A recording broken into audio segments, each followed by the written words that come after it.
Class 6 গণিত বই থেকে তোমাদের 16.1 নিচে করি থেকে যে যোগফল নির্ণয় করি অঙ্কগুলো আছে খুব সুন্দরভাবে করব। দেখো এখানেতে এই যে রাশিগুলো দেওয়া আছে, রাশিগুলোর যোগফল কিভাবে করব, যেহেতু যোগ করতে দেওয়া আছে তাই মাঝখানে যোগ চিহ্ন দিয়ে দেব, প্লাস চিহ্ন দিয়ে দেব। এইবার কি হবে, ব্র্যাকেটগুলোকে সব উঠিয়ে দেব।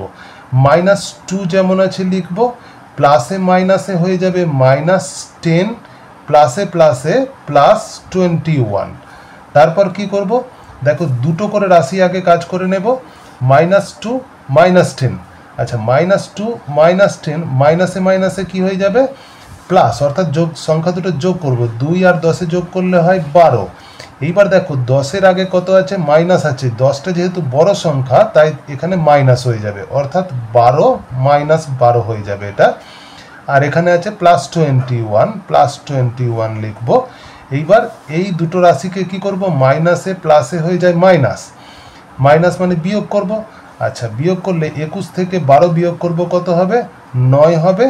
এইবার দেখব এদের মধ্যে কোন রাশিটা বড়। দেখো 21 বড় আছে, 21-এর আগে প্লাস আছে, সেই জন্য 9-এর আগে প্লাস দেব আমরা। পরের অঙ্কটা কি আছে, এটাও যোগ করতে হবে, তাই আমরা সবার আগে যোগ চিহ্ন দিয়ে দেবো, প্লাস দিয়ে দেবো মাঝে মাঝে। তারপর কি করব, ব্র্যাকেটগুলোকে উঠিয়ে দেব।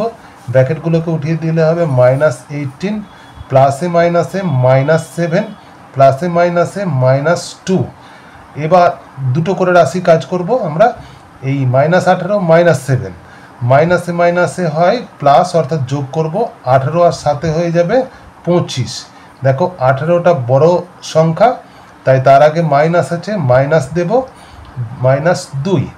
তাহলে আবার একই কাজ, মাইনাসে মাইনাসে প্লাস, অর্থাৎ 25 আর 2 যোগ করলে হয় 27। 25টা বড় আছে, তার আগে মাইনাস আছে, মাইনাস দিয়ে দেব। এইভাবে খুব সুন্দরভাবে ধীরে সুস্থে অঙ্কগুলোকে করতে হবে। আবার যোগ করতে হবে, তাই মাঝে মাঝে যোগ চিহ্ন দিয়ে দেবো, প্লাস চিহ্ন দিয়ে দেব। এইবার কি করব, ব্র্যাকেট উঠিয়ে দেব। +10, প্লাসে মাইনাসে -8, প্লাসে মাইনাসে -10। আচ্ছা তারপর কি করব, প্লাস এই দুটো সংখ্যাকে করব +10 -8, প্লাসে মাইনাসে মাইনাস হয়, অর্থাৎ 10 থেকে 8 বিয়োগ করলে 2 হবে। কিন্তু এখানে 10টা বড় সংখ্যা, 10-এর আগে প্লাস আছে তাই এখানে প্লাস দেব। -10 আছে, -10 লিখব। তারপরে দেখো 2 আর 10 আছে, বিয়োগ প্লাসে মাইনাসে কি হয়ে যাবে মাইনাস, মানে বিয়োগ করব। 10 থেকে 2 বিয়োগ করলে হবে 8। আর বড় সংখ্যা 10, 10-এর আগে মাইনাস আছে তাই আনসার হয়ে যাবে -8। এইভাবে যোগফলগুলো করব আমরা।